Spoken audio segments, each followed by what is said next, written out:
नमस्कार, स्वागत है आपका के न्यूज में। मैं हूं आपके साथ विशाल पंडित। आप देख रहे हैं खबर उत्तराखंड। रुक करते हैं इस वक्त की सुर्खियों का। देहरादून परिवार संघ मां सरकुंडा मंदिर पहुंचे सीएम धामी। श्रद्धालुओं के साथ ली सेल्फी। दुकानदारों का जाना हालचाल। देवभूमि निकाय और पंचायत चुनाव की 2024 की आरक्षण नियमावली पर सवाल। हाईकोर्ट ने 6 जनवरी तक सरकार से मांगा जवाब। अलग अलग याचिकाओं पर होगी सुनवाई।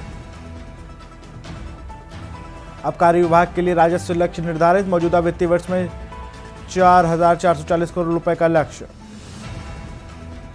हल्द्वानी दंगे का मुख्य आरोपी की बेल। हाईकोर्ट में सुनवाई। जमानत पत्रों पर फैसला सुरक्षित। अतिक्रमण हटाने के दौरान 8 फरवरी 2024 को बनभूलपुरा में हुई थी हिंसा।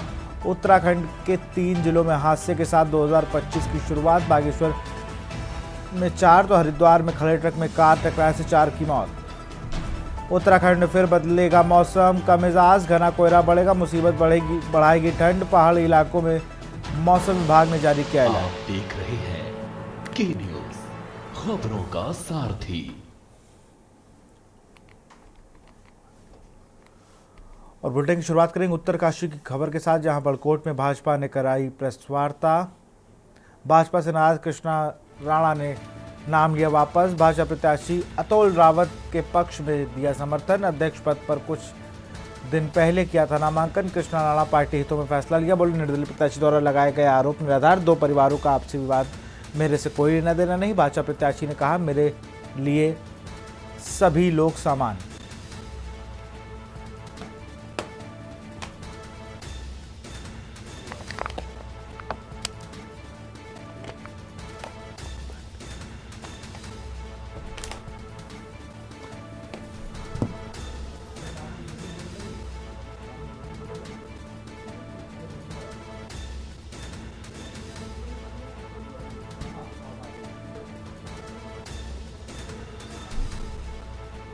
कृष्ण आभार व्यक्त करना चाहता हूं कि भारतीय जनता पार्टी के शीर्ष नेतृत्व की उन्होंने बात सुनी और पार्टी प्रत्याशी के साथ खड़े होने का मन बनाया। और हमारा कुनवा, हमारा संगठन आज भी एक है, आगे भी एक रहेगा। ये मैं आप लोगों को और बहन कृष्णा राणा जी को वचनबद्धता के साथ बात कहना चाहता हूँ। तो सबसे पहले मैं आप सब पत्रकारों का धन्यवाद करती हूँ। मैंने अपना नामांकन निर्दलीय कराया था और क्योंकि मुझे मेरी पार्टी ने टिकट नहीं दिया, इसलिए मैंने अपना नामांकन निर्दलीय कराया। फिर भी मुझे प्रदेश नेतृत्व का निर्देशन है कि आप पार्टी के लिए काम करो और सभी कार्यकर्ताओं का निर्देशन है मुझे। मैं संगठन की हूँ, मेरे लिए संगठन सर्वोपरि है। मैं संगठन के लिए तन मन से काम करूंगी।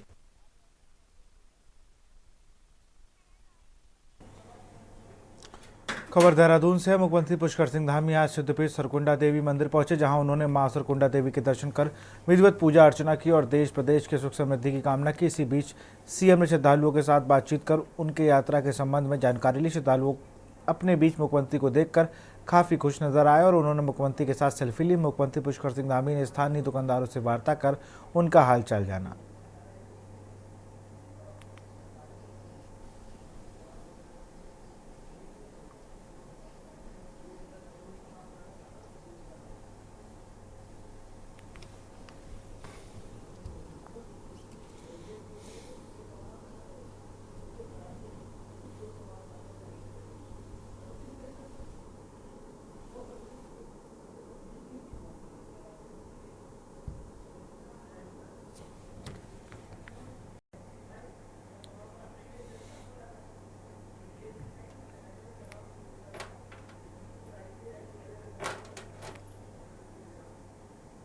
खबर रामनगर से है। देर रात नेशनल हाईवे 309 पर काशीपुर मार्ग पर ग्राम चिल्किया के पास सड़क किनारे खड़े एक ट्रांसपोर्टर को अज्ञात कार ने के चालक तेज व लापरवाही से वाहन चलाते हुए टक्कर मारते हुए टक्कर लगने से युवक की मौत हो गई। घटना के बाद मृतक के परिजनों में कोहराम मच गया, तो वहीं पुलिस भी मामले की जांच में जुट गई। घटना के संबंध में भीराखीरी जिले के लखीमपुर खीरी उत्तर प्रदेश निवासी हुबाब मोहम्मद खां ने बताया कि उनका नाती 24 वर्षीय अफवान अली भीरापुर खेरी में अपने वाहन से गेहूं लेकर रामनगर ग्राम चिल्किया स्थित एक राइस मिल आ रहा था।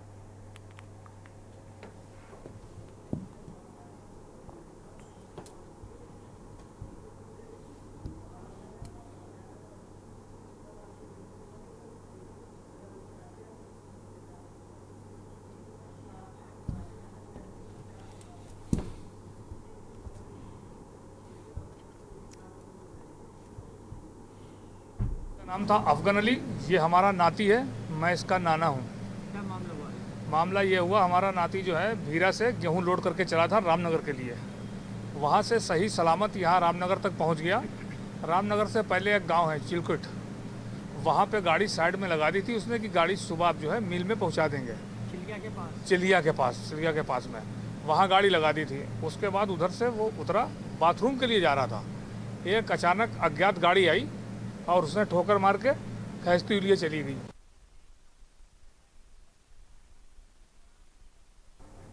खबर बागेश्वर से है, जहां कपकोट तहसील क्षेत्र के अंतर्गत कल देर शाम बदिया कोट से सरोग की तरफ जा रही बागेश्वर नंबर की एक कार तीग गांव से पिंडर नदी में समा गई। दुर्घटना में कार सवार 4 लोग, 2 महिला और 2 पुरुष की दर्दनाक मौत हो गई। एसडीआरएफ द्वारा रात भर रेस्क्यू करके मृतकों को बाहर निकाला गया।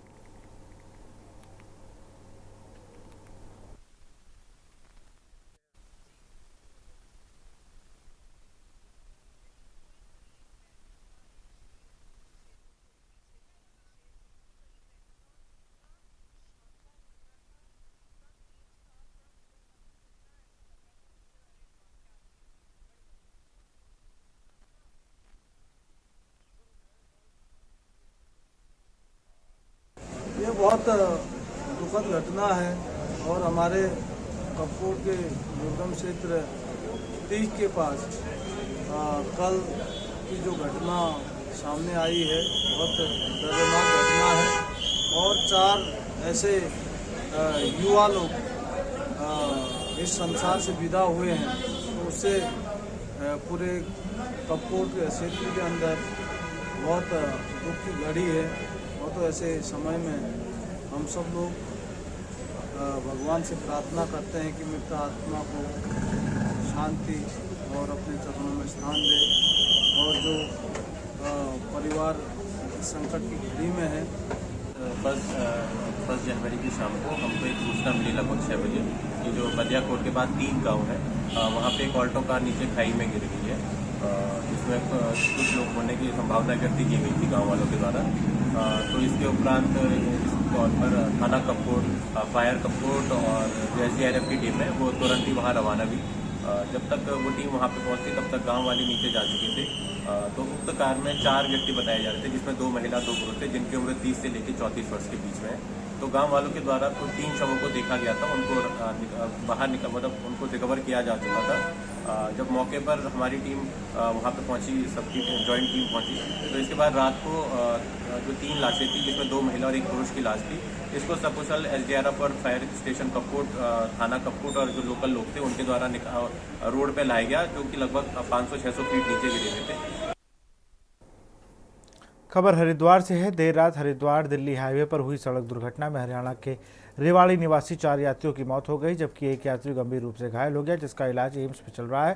दुर्घटना वहादाबाद थाने के पास शनिदेव मंदिर के सामने हुई। रुड़की की ओर से आ रही कार सवार किनारे खड़क ट्रक में जाकर टकराई। थाना अध्यक्ष नरेश राठौर ने बताया कि मृतकों के नाम पर केहर सिंह, आदित्य, मनीष, प्रकाश हैं, जबकि घायल महिपाल ऋषिकेश एम्स में भर्ती कराया गया।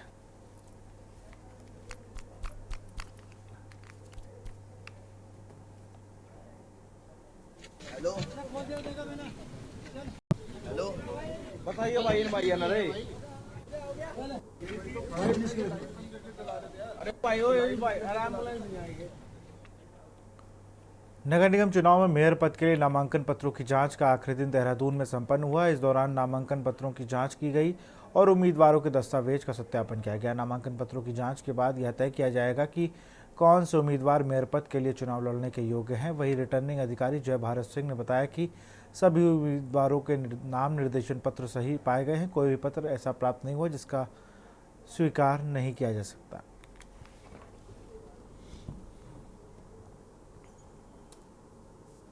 ग्यारह कैंडिडेट्स ने अपने नाम निर्देशन पत्र कल जमा किए थे, जिसमें जो भाजपा के कैंडिडेट हैं उनके द्वारा 4 दिए गए थे और जो कांग्रेस के हैं उनके द्वारा 2 दिए गए थे। इस प्रकार कुल हमें 16 नाम निर्देशन पत्र प्राप्त हुए थे। आज हमने उनकी समीक्षा की है और समीक्षा के उपरांत कोई भी नाम निर्देशन पत्र ऐसा नहीं प्राप्त हो इसमें कि इसको स्वीकार न किया जा सके, तो सभी को स्वीकार कर लिया गया है। यहाँ एक बात और मैं बताना चाहूँगा कि किसी भी कैंडिडेट के खिलाफ मुझे कोई आपत्ति नहीं मिली थी, तो इसलिए सभी नामनिर्देशन पत्र सही पाए जाने का स्वीकार कर लिए गए हैं। खबर हल्द्वानी से है, जहां चुनाव प्रबंधन समिति की बैठक लेने नेता प्रतिपक्ष यशपाल आर्य ने कहा कि कुमाऊं का सबसे बड़ा नगर निगम हल्द्वानी पिछले 10 साल से बदहाल, लगातार 2 बार भारतीय जनता पार्टी के मेयर रहने के बावजूद यहां की हर सड़क खुदी हुई है और भाजपा के दावे पूरी तरह खोखले साबित हुए हैं।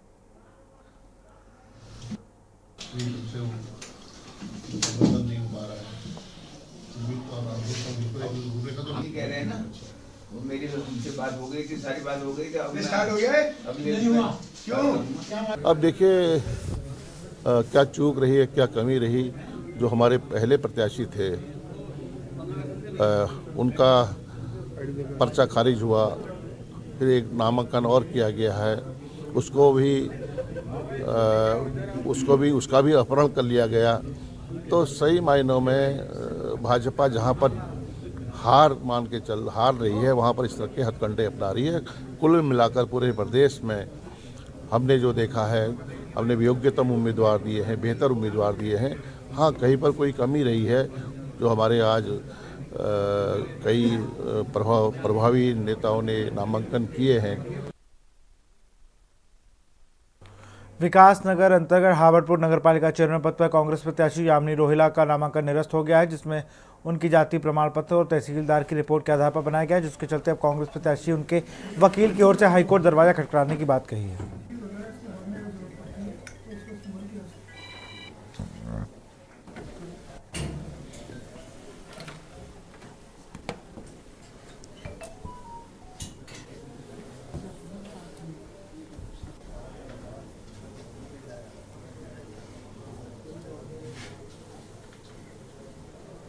हमें एक पत्र प्राप्त हुआ था आरओ के ऑफिस से कि यामिनी रोहिला के नामांकन पे उनके जाति प्रमाण पत्र को लेके किसी अंकित चौहान नाम के व्यक्ति ने आपत्ति की है। ये कहते हुए आपत्ति की गई थी कि इनका जाति प्रमाण पत्र यहाँ पे ठीक नहीं बना और ये चूँकि उत्तराखंड राज्य की नहीं है तो इनका जाति प्रमाण पत्र उत्तराखंड राज्य से निर्गत नहीं किया जा सकता था। इस संबंध में आज हमें सुबह 11 बजे बुलाया गया था। हमने वहाँ जाके अपना पक्ष रखा। हमारा इस संबंध में ये कहना था कि यामिनी रोहिला की जन्म की जाति दर्जी है, जो कि उनके पैतृक मायके की भी जाति सेम थी और वो चूँकि छत्तीसगढ़ राज्य के महासमुंद तहसील की आती हैं, वहाँ का उनका पूर्व में एक जाति प्रमाण पत्र निर्गत हुआ था जिसमें उनकी जाति स्पष्ट तौर पर दर्जी दर्ज थी। उत्तराखंड राज्य में भी दर्जी जाति अन्य पिछड़ा वर्ग के अंतर्गत आती है, जो कि यहाँ की अन्य पिछड़ा वर्ग की जाति की सूची में 25वें नंबर पर दर्ज है। हमने ये सारी बातें इनके सामने रखी। साथ में ये भी रखा कि इन्होंने जो इनका छत्तीसगढ़ में पहले का जारी था, इनके विवाह से पूर्व का था और उसका आज की तिथि में इन्होंने कभी कोई लाभ नहीं लिया, इसलिए वो आज को मान्य भी नहीं है। और इन्होंने अभी विगत अगस्त माह में यहाँ पर अपना जाति प्रमाण पत्र जारी कराया था, जिसमें इन्होंने एक एफिडेविट भी दिया था कि वहाँ पर सारी बात डिस्क्लोज करते हुए कि मेरी जाति फला थी, मैं छत्तीसगढ़ राज्य की निवासी थी विवाह से पूर्व और मेरा आज की डेट में यहाँ उत्तराखंड राज्य में जाति प्रमाण पत्र निर्गत किया जाना चाहिए।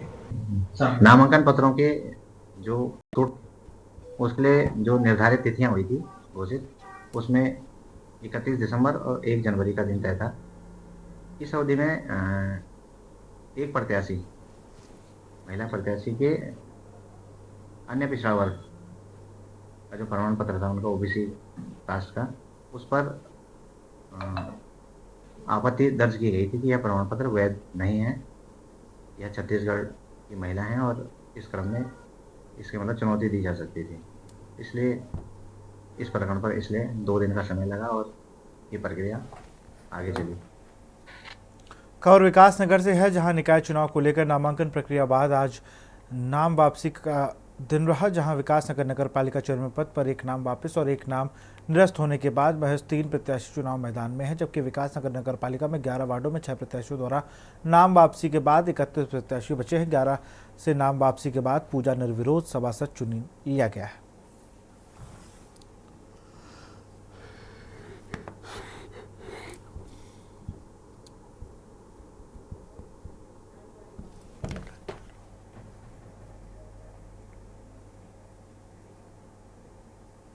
खबर हल्द्वानी से है, जहां निकाय चुनाव के मद्देनजर आज नाम वापसी का आखिरी दिन रहा। लिहाजा कुमाऊं के सबसे बड़े नगर निगम हल्द्वानी के 7 वार्ड में 267 पार्षदों का नामांकन कराया गया, जिसमें 9 नामांकन निरस्त हुए और अभी भी तक 8 पार्षद प्रत्याशी अपना नामांकन वापस ले चुके हैं। रिटर्निंग ऑफिसर परितोष वर्मा का कहना है कि आज नामांकन वापसी का आखिरी दिन है। देखिए, सभासदों के 60 वार्ड के लिए 3 सभासदों में की सीट पर केवल 1 नामांकन प्राप्त हुआ है और कुल 267 नामांकन हमें प्राप्त हुए थे, जिसमें से 9 निरस्त किए जा चुके हैं स्क्रूटनी के बाद। और आज नाम वापसी का आखिरी तिथि है। अभी नाम वापसी की कार्रवाई जारी है और करीबन 8 कैंडिडेटों द्वारा नाम वापस ले लिए गए। कल सिंबल अलॉटमेंट की तिथि है और कल ही कैंडिडेट जो विधिमान कैंडिडेट होंगे उनकी सूची भी जारी कर दी जाएगी और सिंबल भी अलॉटमेंट कर दिए जाएंगे। और यहाँ रुकते एक छोटे से ब्रेक के लिए। आप देख रहे हैं के न्यूज, खबरों का सारथी। ब्रेक के बाद आपका स्वागत है। खबर उधम सिंह नगर से है, जहां खटीमा नगर निकाय चुनाव को लेकर गुरुवार को नाम वापसी पर प्रत्याशियों की तस्वीर साफ हो गई। नाम वापसी की समय सीमा समाप्त होने के बाद निर्वाचन अधिकारी रविंद्र बिष्ट ने मीडिया को जानकारी देते हुए बताया कि अध्यक्ष पद पर आवेदन करने वाले सभी 8 प्रत्याशियों के नामांकन पत्र जांच में सही पाए गए तथा किसी प्रत्याशी का नाम वापस नहीं लिया गया, जबकि सभासद पदों पर नामांकन करने वाले 120 प्रत्याशियों में से जाँच कर 11 नामांकन रद्द किए गए।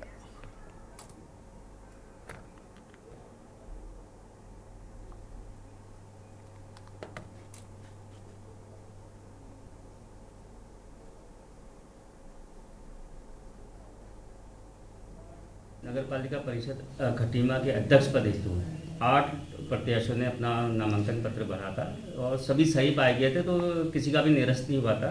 आज विड्रॉल का दिन था, लेकिन किसी ने भी विड्रॉल नहीं किया, तो 8 प्रत्याशी ही अध्यक्ष पद के लिए दावेदार हैं आज के डेट में। जहाँ तक वह सभा सदस्यों की बात है तो 120 प्रत्याशियों ने सदस्य का फॉर्म भरा था, जिसमें से 11 निरस्त किए गए थे। तो 109 हमारे विधिमान्य नाम निर्देशन पत्र थे, जिसमें से आज की डेट में 13 लोगों ने अपने नाम वापस ले लिए हैं। तो 96 सदस्य अभी चुनाव लड़ रहे हैं हमारे। खबर बागेश्वर से, जहां नगर निकाय चुनाव को देखते हुए आबकारी विभाग की मुस्तैदी के साथ काम कर रहा है। जिला आबकारी अधिकारी हरीश चंद्र कुमार ने मीडिया से बात करते हुए कहा कि आबकारी विभाग लगातार बागेश्वर, गुरूर, कपकोट, कंधार, कांडा क्षेत्रों में लगातार ओवर रेटिंग के खिलाफ अभियान चलाए हुए हैं। बागेश्वर जिले के किसी भी हिस्से से शराब में ओवर रेटिंग की शिकायत आने पर लगातार कार्रवाई जारी रहेगी। हमारे द्वारा रेगुलर चेकिंग अभियान हो रही है, तो गुमनाम रूप से किसी को भेज करके खरीदारी भी कराई जाती है। पूर्व में मिस भराड़ी दुकान की शिकायत हुई थी, तो हमारे द्वारा कार्रवाई की गई, उसका एक बार चालान कर दिया गया हमारे द्वारा ओवर रेट में। और दोबारा से अगर फिर उसकी शिकायत मिलती है, फिर हम उसके जांच करेंगे और उस पर पाया जाएगा तो उस पर कार्रवाई की जाएगी। 3 टीमें हमारे द्वारा बनाई गई है, जो कि जिला स्तर पर जिलाधिकारी द्वारा गठित कर दी गई है। वो 3 टीमें जो है शिकायत प्राप्त होने पर जहाँ पर भी हो रहा है तो वहाँ दबिश का काम कर रही हैं, या ऐसी कोई शिकायत मिलती है तो उस पर कार्रवाई करती है। अगर कोई सूचना मिलती है तो उस पर भी कार्रवाई की जा रही है। खबर पौड़ी से है, जहां नगर पालिका चुनाव में अध्यक्ष पद पर भाजपा प्रत्याशी सुषमा रावत की मुश्किल बढ़ सकती है। यहाँ भाजपा से बगावत कर प्रियंका थपलियाल, बीरा भंडारी, कुसुम चमोली और हिमानी नेगी ने निर्दलीय नामांकन भरा है। वहीं भाजपा प्रत्याशी और भाजपा जिलाध्यक्ष का कहना है कि वह अपने रूठे कार्यकर्ताओं को मना रही, जिससे भाजपा परिवार एकजुटता से पार्टी के लिए कार्य करेगा। भाजपा ने से टिकट न मिलने पर निर्दलीय चुनाव मैदान में उतरी प्रियंका थपलियाल का कहना है कि पौड़ी की जनता को आशीर्वाद उन्हें मिल रहा है। आज पूरे देश को जो है नए साल की जो है बहुत बहुत बधाई और शुभकामनाएं देती हूँ। और आज ये चुनाव मंडाण में मेरे भुला, आज हम 11 वार्डों में हमें तो जाने की भी जरूरत नहीं है। अब इतनी तारीफ तो आप कर रहे हैं, तो जनता के बीच में मैं यही कहती हूँ कि सबसे बड़ा कंडोला देवता को आज भी नए साल में मैं साक्षी मानते हुए आज उनके मंदिर से फिर ये फूल लेके आए। अरे इन नए साल में मैं प्रत्येक घर में जो प्रसाद के रूप में हम इन फूलों को वितरित कर रहे हैं। और यही हमारा जो ये प्रयास है कि हमारे खून पसीने के फूल हैं, और एक न एक दिन भगवान के घर में जरूर न्याय होगा और हमको जो है कहीं ना कहीं न्याय मिलेगा। निर्दलीय प्रत्याशी के तौर पे आपके बीच में आई हूँ। पौड़ी की जनता और पौड़ी के लोगों से मेरी एक ही अपील रहेगी कि जैसे मैं हर कार्यक्रम में हर जगह पे, क्योंकि हम लोगों का क्षेत्र है, हम पौड़ी वाले हैं, पौड़ी नगर हमारा है, तो हमें ही इसके बारे में सोचना पड़ेगा। और हमारे आदरणीय, हमारे माननीय प्रधानमंत्री जी श्री नरेंद्र मोदी जी की आह्वान था कि युवा सोच, युवाओं के बारे में और महिला सशक्तिकरण। मेरी प्राथमिकता तो सबसे पहले हाउस टैक्स की ही है, क्योंकि हाउस टैक्स जो है वो कोई किसी मानक से किसी पैमाने से नहीं दिया जाता आज तक। तो बायलॉज के अनुसार पूरी तरीके से माप करके जो हाउस टैक्स है वो भेजा जाएगा। दूसरी पार्टी का तो मैं कुछ नहीं कह सकती, लेकिन ये है कि अपना भाजपा से मैं उम्मीदवारी में थी और मेरे को नहीं मिला टिकट, तो लेकिन खाली मेरे को ही नहीं मिला है, और भी हैं 3-4 प्रत्याशी जिनको कि नहीं मिला और सभी लोगों ने नॉमिनेशन करवाया है। नहीं है, वो हमारे परिवार के लोग हैं, ऐसा नहीं है। अभी तो आज स्कूटनी है ना, अभी तो कल का दिन है, परसों का दिन है। वो घर का भूला सुबह का भूला शाम को घर आ जाए तो उसे भूला नहीं कहती। कोई बात नहीं है, हर आदमी का अपना दावेदारी करने का हक है और उन्होंने भी अपना आवेदन किए है, अपना नामांकन किया है। रामनगर पहुंचे भाजपा के राष्ट्रीय कहा कि मीडिया प्रभारी और गढ़वाल लोकसभा क्षेत्र के सांसद अनिल बलूनी का भाजपा कार्यकर्ताओं ने जोरदार स्वागत किया। मीडिया से बातचीत करते हुए उन्होंने पार्टी आगामी निकाय चुनाव की शानदार जीत हासिल करेगी, जैसे मीडिया रिपोर्ट्स और फीडबैक प्रतीत हो रहा है। बलूनी ने कहा कि रामनगर में भाजपा ट्रिपल इंजन सरकार बनाने जा रही है और पार्टी मदन जोशी और नगर पालिका अध्यक्ष पद पर ऐतिहासिक जीत दिलाने के लिए सभी कार्यकर्ताओं को एकजुट होंगे।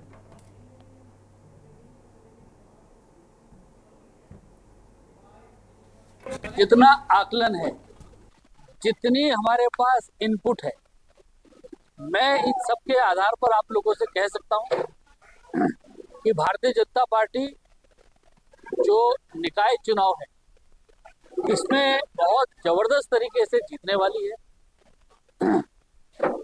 पूरे प्रदेश से जो फीडबैक है वो बहुत अच्छा है। हमारी लोकसभा में जिसमें कि दो नगर निगम भी हैं, वहाँ से भी जितना भी फीडबैक है उसके हिसाब से भी दोनों नगर निगम की सीट जीतने वाले हैं। साथ ही रामनगर में भी जो हमारा ट्रिपल इंजन की सरकार है वो पूरी तरह से जीतने वाली है। और इसी बीच दिल्ली से बड़ी खबर आ रही है। बड़ी खबर दिल्ली से आपको बता रहे हैं, भुवनेश कुमार बने ने अमित अग्रवाल की जगह ली। दिल्ली से खबर, भुवनेश कुमार बने यूआईडीआई के नए सीईओ।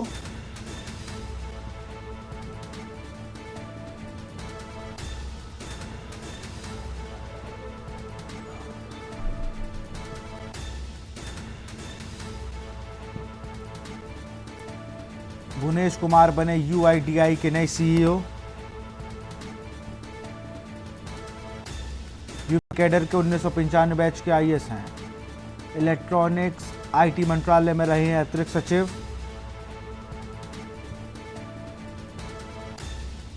अतिरिक्त सचिव भी बने रहेंगे भुवनेश कुमार। और इसी खबर पर के हमारे सलाहकार संपादक के बख्श सिंह जी जुड़ चुके हैं। सर, अगर बात की जाए तो भुवनेश कुमार को यूआईडीआई का सीईओ बनाया गया है।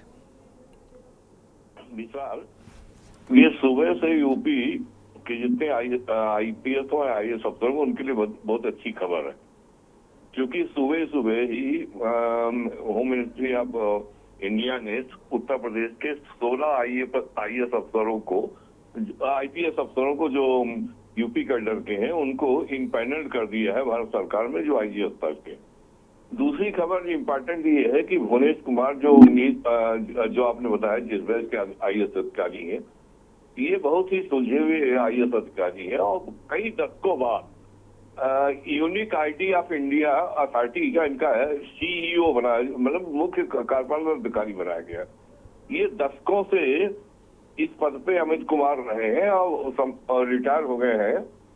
उनकी जगह उनको पता है उत्तर प्रदेश सरकार, उत्तर प्रदेश के लिए बहुत अच्छी खबर है। भुवनेश कुमार जी उत्तर प्रदेश के कई प्रमुख पदों पे रहे हैं और इससे लगता है कि उत्तर प्रदेश के आईएएस अफसरों, आईपीएस अफसरों दशकों बाद अब केंद्र सरकार में होगा, तो अच्छी खबर है।